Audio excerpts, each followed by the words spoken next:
उसके बाद उसका आना शिशु जन्म। क्या है शिशु जन्म। तो कहते हैं गर्भ के बाहर आने की प्रक्रिया। कौन सी प्रक्रिया है? गर्भ के बाहर आने की प्रक्रिया। इसको क्या कहते हैं भाई? प्रसव या शिशु जन्म। मेरे को ये समझ में नहीं आया कि एनसीईआरटी क्यों लिखती है कि गर्भ के बाहर आने की प्रक्रिया को शिशु जन्म कहते हैं। अरे जन्म तो शिशु के होगा, कोई बैठेगा करोगे तुम? कमेंट कर रहा हूं ठीक है भाई। ये तंत्रिका अंत्यस्रावी प्रक्रिया है। क्या है ये?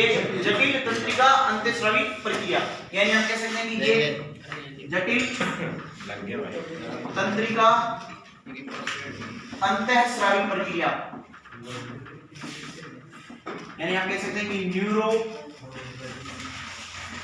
एंडोक्राइन मेथड या प्रोसेस है।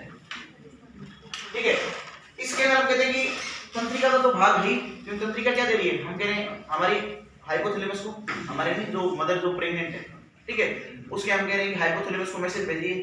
ठीक है, और साथ में हार्मोन कौन कौन से होते हैं? तो कहते हैं एक होता है सीआरएच। कौन सा होता है? सीआरएच। एक होता है आपका ऑक्सीटोसिन। कौन होता है भाई? ऑक्सीटोसिन। एक होता है रिलैक्सिन। कौन सा होता है भाई? रिलैक्सिन। और साथ में होता है एस्ट्रोजन। कौन होता है भाई? एस्ट्रोजन। एस्ट्रोजन की केस में OESTROGN में लिखते हैं और कई सीधा ESTRO में लिखते हैं, दोनों की सही। ठीक है, एस्ट्रोजन और प्रोजेस्टेरोन लिख लीजिए।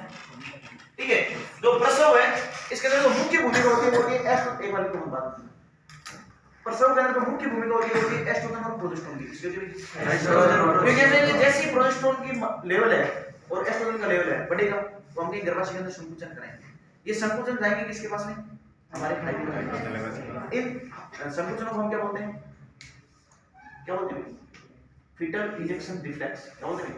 Fetal injection reflex. गर्भ उत्क्षेपण प्रतिवृत्ति। क्या बोलते हैं? गर्भ उत्क्षेपण प्रतिवृत्ति। ठीक है, फीटल इंजेक्शन रिफ्लेक्स। ये जैसे जाएंगे अपने हाइपोथैलेमस पास में, हाइपोथैलेमस में से देगा पिट्यूटरी। किसको में से देगा? और पिट्यूटरी को कहेगा भाई जल्दी से संकुचित हो। क्या होगी? संकुचित हो। जब पिट्यूटरी संकुचित होगी, ठीक है, तो हम कहेंगे वहां से क्या निकलेगा? ऑक्सीटोसिन। क्या निकलेगा? और ऑक्सीटोसिन संकुचित किसको कराएगा? गर्भाशय। ठीक है, गर्भाशय में हम कहेंगे तीव्र संकुचन होंगे और इन संकुचनों के लिए जो संदेश है वो कहां से जाते हैं? तो कहते हैं एक तो देगी अपरा, कौन देगी? और एक देगा पूर्ण विकसित गर्भ, कौन देगा? कई बार ये पूछा जाता है कि अपरा ये संदेश क्यों भेजती है? क्योंकि हम कहते हैं कि अपरा को बने हुए लगभग 9 महीने हो चुके हैं। कितना हो चुका है? 9 महीने। और 9 महीने के अंदर हम कह रहे हैं कि धीरे-धीरे प्रोजेस्टेरोन का लेवल थोड़ा सा कम जा रहा है। इसका लेवल कम जा रहा था प्रोजेस्टेरोन का। क्यों? क्योंकि अपरा कमजोर हो रही थी। क्या हो रही थी? कमजोर। तो कह रहे हैं जैसे ही अपरा कमजोर हुई प्रोजेस्टेरोन लेवल कम गया, ठीक है, और प्रोजेस्टेरोन कम होने में पता क्या होता है?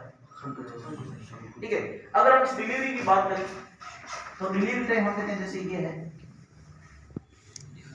ये हमने कहा सर्विक्स से यहां पर म्यूकोसल प्लग होना है पहले।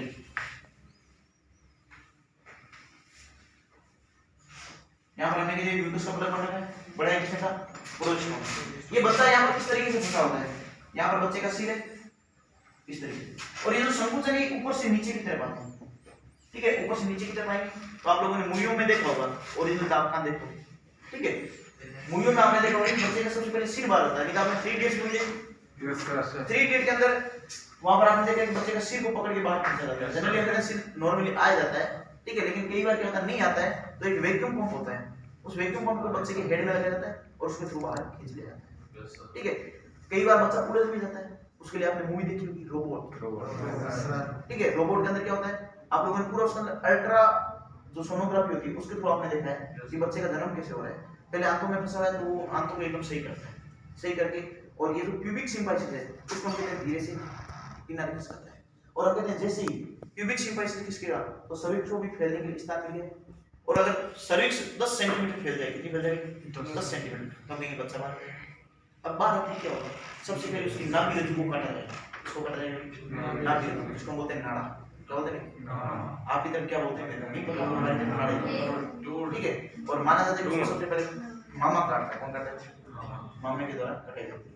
ठीक है, हाँ डॉक्टर, अरे तू हॉस्पिटल में होता है क्या होगा? ये नाभि काटी जाती है, उसके बाद बच्चा रोता है। क्यों रोता है? क्योंकि बच्चे को पहली बार काम करना पड़ रहा है। इतने दिन तक तो अंदर पकी पकाई गैस आ रही, माँ जो दे रही थी वही ले रहा था, जो भोजन माँ दे रही थी वही, अब उसके श्वसन अंगों को भी काम करना पड़ेगा। परिसंचरण तंत्र यानी हृदय को भी सही ढंग से काम करना पड़ेगा। तो बच्चा जोर से चिल्लाता है, कई बार चिल्लाता नहीं तो बच्चे की टांगड़ी ऊपर करके छेद दो देते हैं। बच्चा जोर से किसी को हम मारवाड़ी बोलते हैं बाढ़, आप इधर पता नहीं क्या बोलते हैं, हमारे बोलते हैं बाढ़। ठीक है, तो ये प्रक्रिया होती है आपके जन्म। अब जन्म के बाद में क्या होता है, पंडित जी को मुहूर्त दिखाया जाता है। पंडित जी कहते हैं फलाने फलाने नक्षत्र में हुआ है, ठीक है, और इस नक्षत्र के अनुसार ये नाम है।